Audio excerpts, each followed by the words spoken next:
আমি নিজেও বলতে পারতাম না। আমার তো এদেরকে দেখে খুব ভালো লাগে যে এরা যে কোনো কিছু এগিয়ে আসে। মানে আমি ওদের বয়সে এত কিছু বলতে পারতাম না, এখন একটু একটু করে বলতে শিখেছি। কিন্তু ওরা যদি এখন থেকে এরকমভাবে তৈরি হয়, আমি জানি এরা আগামী ভবিষ্যতে নিজেরা নিজেদের ভালো জায়গায় নিয়ে যেতে পারবে। এরপর কন্যাশ্রীর পক্ষে বলবে পায়েল দাস।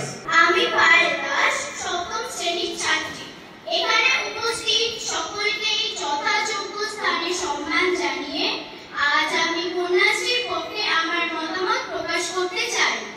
এতক্ষণ ধরে কন্যাশ্রীর পক্ষে ও বিপক্ষে যে সমস্ত বন্ধুরা তাদের মতামত জানিয়েছে, তাদের মধ্যে পক্ষে যে সমস্ত বন্ধুরা তাদের মতামত জানালো, তারা খুব সুন্দরভাবে বর্তমানে প্রাসঙ্গিকতা সম্পর্কে তাদের মতামত তুলে ধরেছে, তাই তাদের বিশেষ ধন্যবাদ।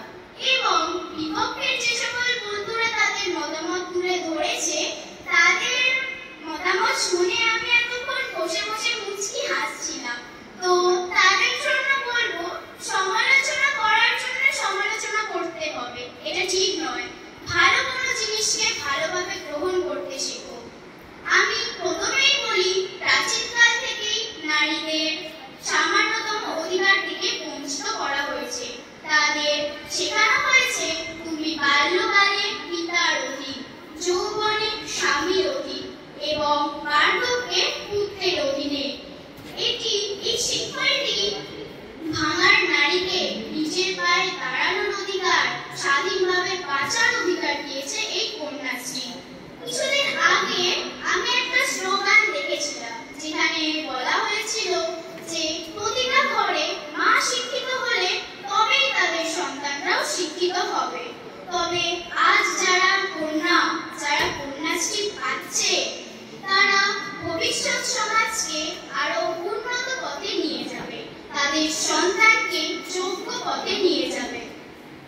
এই কন্যাশ্রীর আসল উদ্দেশ্য কি হলো, যাতে অল্প বয়সে কোনো কন্যার বিয়ে না হয়ে যায়, বিশেষ করে 18 বছরের আগে যাতে কোনো কন্যার বিবাহ না হয়।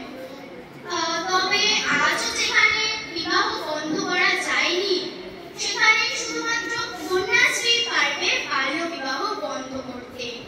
এই কন্যাশ্রী প্রকল্পটি এতটাই সফল যে সেটি সম্মিলিত জাতিপুঞ্জে তা স্বীকৃতি পেয়েছে।